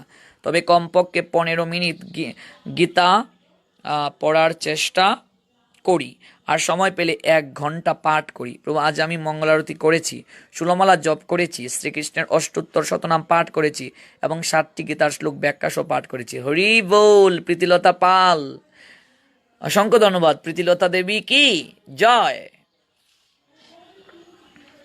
গৌতম গোস্বামী, হ্যাঁ নিশ্চয়ই, আমারও শিক্ষাগুরু আপনি, নিশ্চয়ই আমি যথাযোগ্য চেষ্টা করছি গাইড করার। গৌতম, আপনি সামনের দিকে এগিয়ে যান। সৌরভ মালাকার, বাবুল প্রভুর মতো এই অধমকেও যদি একটু করুণা করে পথ দেখাতেন। আচ্ছা আচ্ছা, আমি নিশ্চয়ই সৌরভ মালাকার আপনাকে নক করব। বিশ্বজিৎ চক্রবর্তী আমাদের সঙ্গে আছেন, জয়নিতাই চাঁদপুর জেলা থেকে। কেমন আছেন জানতে চেয়েছি। আছি গুরু বৈষ্ণব ভগবানের কৃপায় ভালো, আপনি কেমন আছেন জানাবেন। ঠাকুরগাঁও থেকে আমাদের সঙ্গে আছেন অম্বরীশ পাল, হরি বল। নিমাই মৈত্র আমাদের সঙ্গে আছেন, হরে কৃষ্ণ। চাঁদপুরের জেলার কচুয়া থেকে আমাদের সঙ্গে পলাশ প্রভু যুক্ত হয়েছেন। পারমিতা কুন্ডু আছেন, হরি বল, রাধে রাধে। আবুধাবি থেকে শ্যামল চন্দ্র যুক্ত হয়েছেন আমাদের সঙ্গে। ভারতের আসাম থেকে যুক্ত হয়েছেন বিজয়নাথ।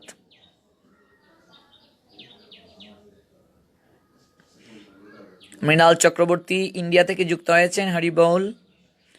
অনিমা রানী, প্রভু দয়া করে আমাকে পারমার্থিক জ্ঞান দান করুন, আমি আপনাকে শিক্ষাগুরু হিসেবে ভজনা করি। হরি বল।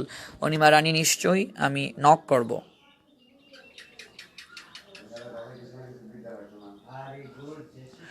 প্রীতিলতা পাল, প্রভু আমি শিক্ষা অষ্টকম পেয়েছি কিন্তু অনুবাদ সহ পাইনি। আচ্ছা, অনুবাদটা আমি প্রীতিলতা প্রোগ্রাম শেষেই আপনার ইনবক্সে পাঠিয়ে দেব। শম্পা চক্রবর্তী, কি পাননি আপনি? আচ্ছা, তো আমি আপনাকে পাঠিয়ে দেব। শম্পা চক্রবর্তী দেবী, ইনবক্সে পাঠিয়ে দেবো, আপনি পেয়ে যাবেন, চিন্তা করবেন না। আপনি মুখস্থ করে শীঘ্রই আমাকে জানাবেন।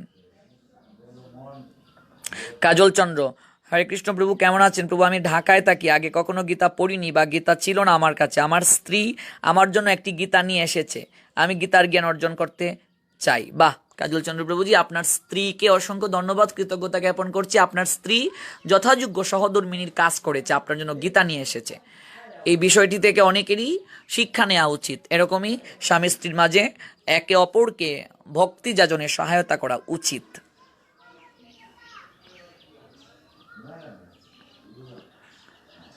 দীপঙ্কর মোদক, হরি বল, রাধে রাধে।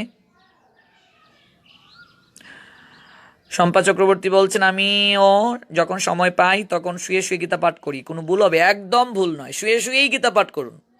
শুয়ে শুয়ে আপনি গীতা পড়বেন, ঘুম আসছে না, বিছানায় ঘুমিয়েছেন, ঘুম আসছে না, একটু গীতা পড়বেন শুয়ে শুয়ে, তাতে কোনো অপরাধ হবে না। আমরা এই ভয়টা পেয়েই তো আজকে গীতাকে এতটা দূরে রাখলাম যে গীতা পড়বো ভুল হবে কিনা। এই যে ভয়, এই ভয় থেকে বের হয়ে আসতে হবে। লজ্জা ঘৃণা ভয় 3 থাকতে ধর্ম নাহি হয়। অগ্রজিৎ কৃষ্ণ চৌধুরী, আপনাকে শিক্ষাগুরু পেয়ে ধন্য, হরি বল, আশীর্বাদ করবেন আমার জন্য।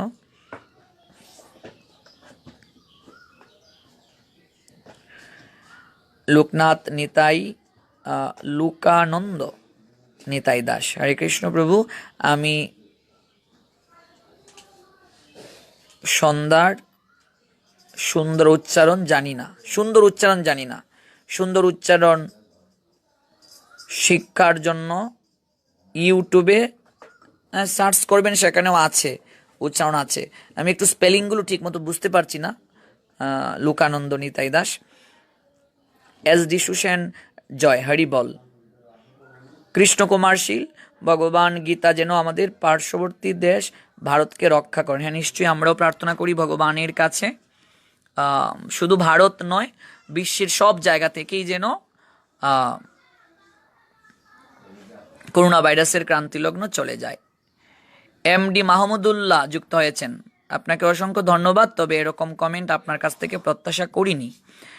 আপনার ভূষণে মনে হচ্ছে আপনি একজন প্রকৃত মুসলমান, কারণ নবীর সুন্নতকে আপনি ধারণ করেছেন, আপনার মুখে দাড়ি আছে। মহানবীর আদর্শ তো এটা নয় এসেই কাউকে গালিগালাজ করা। আপনি একটু আদর্শ মুসলিম হওয়ার চেষ্টা করুন। আপনাকে অসংখ্য ধন্যবাদ।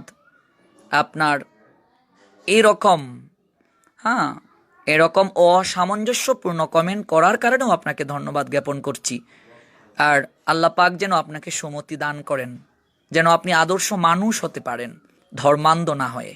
অসংখ্য ধন্যবাদ এমডি মাহমুদুল্লাহ দাদাভাইকে যুক্ত হওয়ার কারণে। রাধিকা ঘোষ রায়, হরি বল, শিক্ষা অষ্টকম পাইনি, আচ্ছা অনিমা রানী পাঠিয়ে দেব। রাহুল সরকার, আমার শিক্ষাগুরু রাহুল কৃষ্ণ দাস প্রভুজি, উনি আমার হৃদয়ে সবসময় থাকবে, হরি বল, জয় হোক। টিটুল মন্ডল, হরি বল। রাধেশ্রী দাস আমাদের সঙ্গে যুক্ত হয়েছেন, হরি বল। অপূর্ব রায় জানতে চেয়েছেন ভালো আছে কিনা, গুরু বৈষ্ণব ভগবানের কৃপায় ভালো, আপনি নিশ্চয়ই ভালো আছেন। শম্পা চক্রবর্তী জানিয়েছেন অবশ্যই আমি মুখস্থ করে জানাবো, হরি বল, জয় হোক। সুবল সরকার যুক্ত হয়েছেন সুনামগঞ্জ জেলার মধ্যনগর উপজেলার রামদিঘা থেকে, হরি বল। আমার জন্ম জেলা সুনামগঞ্জ জেলা, জন্মস্থান থেকে যুক্ত হয়েছেন। পারমিতা কুণ্ডু, প্রভু আমি শিক্ষা অষ্টকম মুখস্থ করতে পেরেছি, হরি বল। পারমিতা কুণ্ড, পারমিতা দেবী কি জয়। শিক্ষা অষ্টকম যদি আপনি মুখস্থ করে থাকেন, আপনি এবার জগন্নাথ অষ্টকমটা মুখস্থ করবেন। বিজে বাবুল, আমার শিক্ষাগুরু আপনি ফ্রেন্ড রিকোয়েস্ট অ্যাকসেপ্ট করবেন, হরি বল, জয় হোক। স্বপন কুমার হালদার, প্রভু শিক্ষা অষ্টকম অনুবাদ যদি একটু ইনবক্সে দিতেন খুব উপকৃত হতাম। আচ্ছা, আমি প্রত্যেকের সুবিধার জন্য আমি শিক্ষা অষ্টকমটা অনুবাদ সহ আমার আইডি থেকে আজ পোস্ট করব। প্রত্যেকের সুবিধার জন্য শিক্ষা অষ্টকমটা আমি একটু পরেই আমার আইডি থেকে অনুবাদ সহ আমি পোস্ট করব। প্রত্যেকেই আমার আইডি থেকে আপনারা সেটাকে গ্রহণ করতে পারেন। আমি আবারও বলছি, শিক্ষা অষ্টকমটা আমার আইডি থেকে একটু পরে আমি পোস্ট করব, আপনারা সবাই আমার আইডি থেকে সংগ্রহ করে নেবেন। মনিকা দাস, চাঁদপুর জেলার ফরিদগঞ্জ থেকে, হরি বল। মনিকা রায় বলছেন, প্রভু আপনার সংস্পর্শে এসে আমার 8 বছরের বাচ্চা সহ সবাই একাদশী পালন করছে, গীতা পড়ছে, বাহ, জয় হোক, জয় হোক। সজীব বিশ্বাস আমাদের সঙ্গে আছেন, হরি বল। প্রদীপ, ঋষি প্রদীপ, এই পৃথিবীতে এত মহামারী কেন? আমাদের শাস্ত্র বলছেন মহামারীটা হচ্ছে একটা আদি দৈবিক দুঃখ। যখন আমরা প্রকৃতির উপর আমরা অমানসিক নির্যাতন করি, তখন প্রকৃতি আমাদের বিরুদ্ধে আচরণ করে। এটা হচ্ছে আদি দৈবিক দুঃখ। দৈব থেকে মানুষ যে দুঃখগুলো পেয়ে থাকে, আমাদের শাস্ত্র মহামারী হওয়ার পশ্চাতে এই কারণগুলি উল্লেখ করেছেন। প্রকৃতির উপর যখন আমরা অমানসিক নির্যাতন করি, প্রকৃতির আপনভাবে যে চলা, ওই চলা যদি আমরা ব্যাঘাত ঘটাই, তাহলে প্রকৃতি আমাদের উপর কি করে এটার প্রতিশোধ নেয়। এই জন্যই মহামারী হয়, এটাই শাস্ত্র জানিয়েছেন আমাদেরকে, আচার্যগণ জানিয়েছেন। শিক্ষা অষ্টকম যেহেতু মুখস্থ করেছেন পারমিতা কুণ্ডু, আপনাকে অসংখ্য ধন্যবাদ।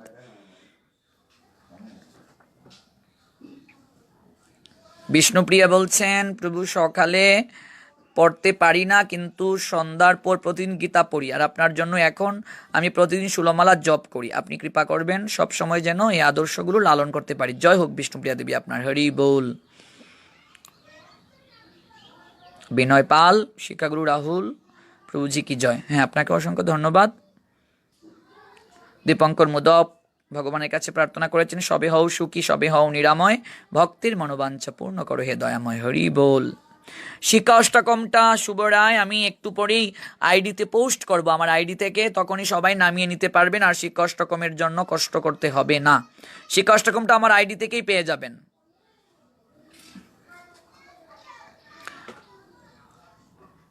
বিপুল পাল যুক্ত হয়েছেন, গুরুজি আমি বাংলাদেশ থেকে বলছি।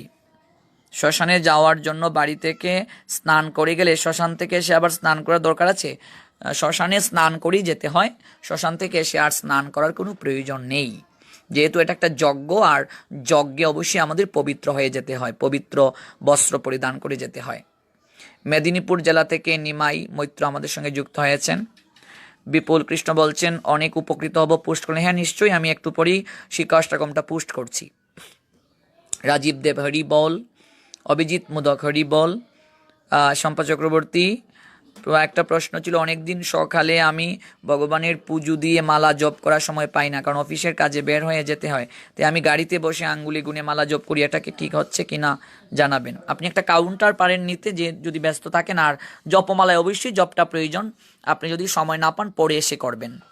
আপনি একটা সংকল্প রাখুন যে আমি 4 মালা জপমালায় করব, বাকিটা কাউন্টারে করব। যদি আপনার অফিসের জন্য ব্যস্ততা থাকে, যদি আপনি সম্পূর্ণটা জপমালায় করতে না পারেন, নিশ্চয়ই হবে। ভগবানের নাম যে ভাবেই আপনি নেন কর্মব্যস্ততার মাঝে, তাতেও মঙ্গল হবে। আইডি থেকে দিলে অনেক উপকার হবে। নিশ্চয়ই অগ্রজিৎ, আমি আইডি থেকে দেবো, একটু পরেই আমি সেই অষ্টকমটা আমার আইডি থেকে পোস্ট করব।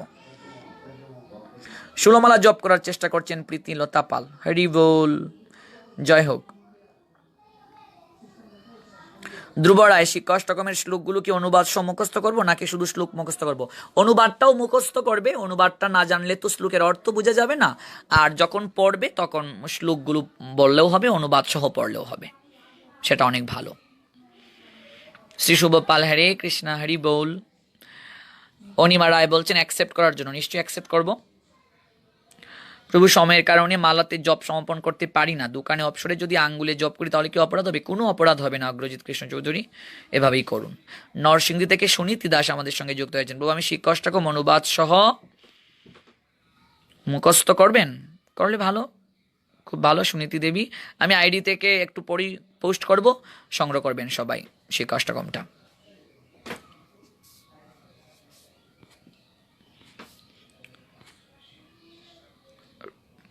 টিটুল মণ্ডল, প্রভু গীতা আমি দৈনিক সকালে পড়ি, কিন্তু হৃদয়ঙ্গম করতে পারি না। পড়ুন, ধীরে ধীরে হৃদয়ঙ্গম হবে। ভগবানই বলছেন আমি বুদ্ধিযুগ দান করি, বুদ্ধি এবং জ্ঞান আপনার থেকে জাগ্রত হবে। পড়তে হবে, লেগে থাকতে হবে, যুক্ত থাকলেই মুক্ত মিলে। আমাদের যুক্ত থাকতে হবে, যুক্ত থাকার কোনো বিকল্প নেই। তো ভক্তবৃন্দ, আজকের মতো এখানেই বিদায় নিতে হবে, আর দীর্ঘায়িত করব না। যারা যারা যুক্ত হয়েছেন আপনাদের সবাইকে অসংখ্য ধন্যবাদ এবং কৃতজ্ঞতা জ্ঞাপন করছি। যারা যারা যুক্ত হন নাই, পরবর্তীতে এপিসোডটা শ্রবণ করবেন। সবার প্রতি আমার কৃতজ্ঞতা এবং প্রণিপাত রইল। শিক্ষা অষ্টকমটা যারা মুখস্থ করেননি কিংবা যারা পাননি, আমার আইডি থেকে একটু পরে আপনারা এই বিষয়ে একটা পোস্ট পাবেন, আপনারা শিক্ষা অষ্টকমটা আইডি থেকে সংগ্রহ করে নেবেন। আর শিক্ষা অষ্টকম যারা মুখস্থ করে ফেলেছেন তারা জগন্নাথ অষ্টকমটা মুখস্থ করবেন। জগন্নাথ অষ্টকম যাদেরকে ইনবক্সে আমি দেওয়ার কথা বলেছি সেটা আমি দেবো, আর শিক্ষা অষ্টকমের পরপরই আমি আমার আইডি থেকে জগন্নাথ অষ্টকমটা দেবো। আর গুরু অষ্টকমটাও শিখতে হবে, ধীরে ধীরে আমি বলে দেবো, যেটাই আমি এখানে সবাইকে পড়া দেবো, যারা আমাকে ফলো করছেন আমি আইডি থেকে এটা পোস্ট করব, তাহলে খুব সহজেই আপনারা পেয়ে যাবেন। সবার অনেক অনেক মঙ্গল হোক। আজকের এই গীতা ক্লাসটি আপনাদের কেমন লাগলো কমেন্টের মাধ্যমে জানাবেন। আগামীকাল যথাসময়ে যুক্ত হব, সেই পর্যন্ত সবাই ভালো থাকুন। এই করোনা ভাইরাসের ক্রান্তি লগ্নে সবাই অনেক অনেক। ভিডিওটি আপনার ভালো লাগলে লাইক, কমেন্ট এবং সাবস্ক্রাইব করুন।